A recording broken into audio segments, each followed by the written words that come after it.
garden pala ang magpapabago ng buhay natin. Mula nung inayos na ang ating bakuran, ating sinikap na ito'y mapaganda, ito nga ay nagdulot ng magandang kapalaran, kaya ating alamin, saksihan ang naging daloy ng ating bakuran. Basura ang tingin mo sa sarili mo. Malungkot. Ikaw ay pinagtatawanan, kinadidirian, puro bigo, puro kamalian. Pero kahit basura ka, ituloy mo ang panunod nito, tiyak magiging kapaki-pakinabang ang buhay mo. Basurang inilagay sa isang gulong. Ang gulong na ito na may mga tae pa ng kambing. Halo-halong basura na sa tingin ay wala ng kapaki-pakinabang. Pero teka, pagmasdan mo ang nasa taas nito. Isang magandang papaya.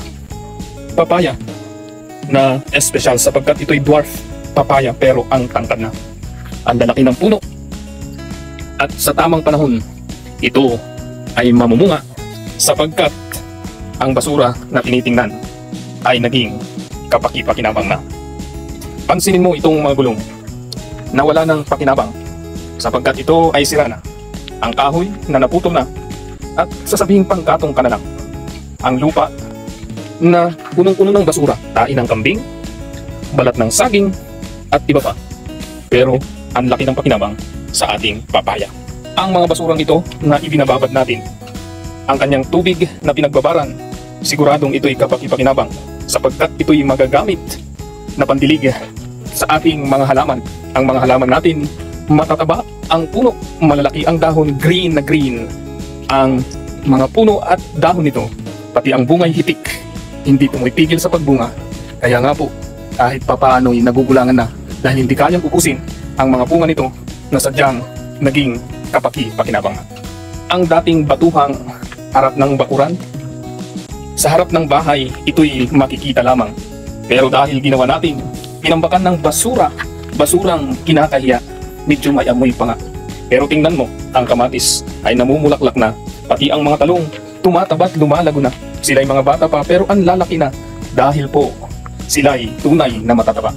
Ang lupang ito hindi nakatikim ng mga pataba na kemikal o komersyal na pataba sapagkat ito'y natural, organic ang tawag, masustansya. Ito, ang mga bulaklak at mga halaman, tiyak, kapaki-pakinabang. Ang bunga ng talong ay napangkakintab. Ito'y dulot ng lupang mataba. Tingnan mo ang lupa, ito'y napakabuhaghag. Maraming ipa, sunog na ipa at mga basura na makikita sa ating bakuran, pinagsama-sama natin at ito'y naging kapaki-pakinabang. Tunay na ang garden natin bumago ng takbo ng buhay natin. Ang mga patula, tuloy-tuloy na ang bunga at ito'y nagbibigay ng sustansya, tiyak sapagkat organic ang paraan ng pagpapalaki natin at ito ay nagbibigay ng lamig sa bakuran natin. Ang ating bakuran naging kaiga-igaya dahil sa mga halamang ating inaalagaan. Ito ay tunay na kahali-halina, nagbibigay saya sa atin sa tuwina.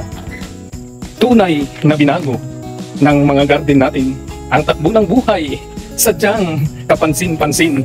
Lalo tayong ginaganahan sa ating paggising at maging bago matulog.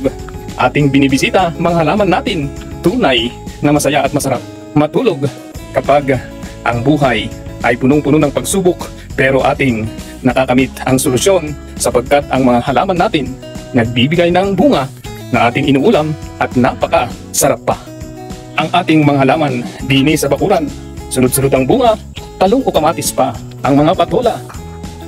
Malaki at maliit ang bunga pero hitik ito kahit tag-araw pa nga. Sunod-sunod nga ang tanim natin, may kamatis, bataw, kalabasa at may okra pa, papaya, sitaw at maging saluyot pa. Ang kalabasa natin ay namumunga na, kaya't binago talaga nito ang buhay natin sa tuwina. Ang talong natin, sunod-sunod ang paglaki sapagkat hindi sabay-sabay ating pagtanim mga kasabwat. Kaya nga't ang sarap sa pakiramdam magtanim sa bakuran ang gulay at prutas, kapaki-pakinabang.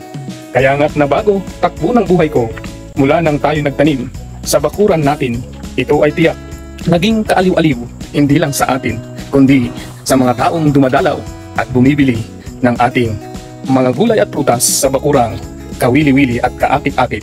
Ano pat, ito ay sadyang kapaki-pakinabang, tuluyang nabago buhay natin. Bakit kailangan mong mag-subscribe sa channel mo to? Ang channel mo to ay nagsishare ng mga video tungkol sa pakikipagsapalaran sa buhay.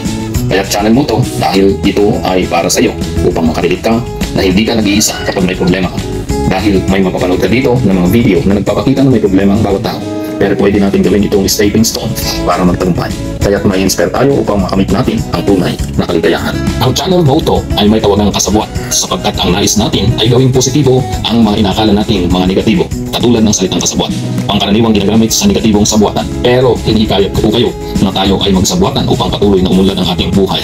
Gawin natin positibo ang lahat ng mga bagay na nangyayari sa ating buhay. Ang channel mo to ay nag-upload at mag-upload pa ng mga inspirational video tungkol sa iba't ibang karanasan na ating pinagdaanan at pagdadaanan pa. Tayo po ay punong-puno ng karanasan na pwede nating i-share upang maka-inspire.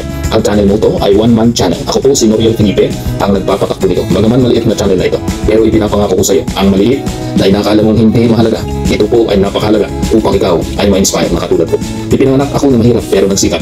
Nag-aral sa iba't ibang paaralan katulad ng University of the Philippines or UP at sa Adventist University of the Philippines, AUP, upang lalo natin mapaunlad ang ating kaalaman. Nag-seminar din po tayo sa iba't ibang lugar katulad ng mga karanasan natin sa Department of Education at tayo rin ay nag-seminar sa iba't ibang bansa.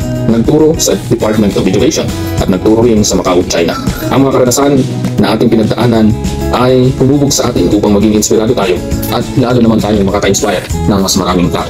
Nagnegosyo po tayo sa iba't ibang larangan katulad ng buy and sell ng hayop, restaurant, at maging ang backyard garden ay ating pinagkakakitaan. Marami pa po tayong ibang mga pinasok na pwedeng magkakitaan. Pumasok din tayo bilang administrative assistant sa barangay hall ng San Agustin.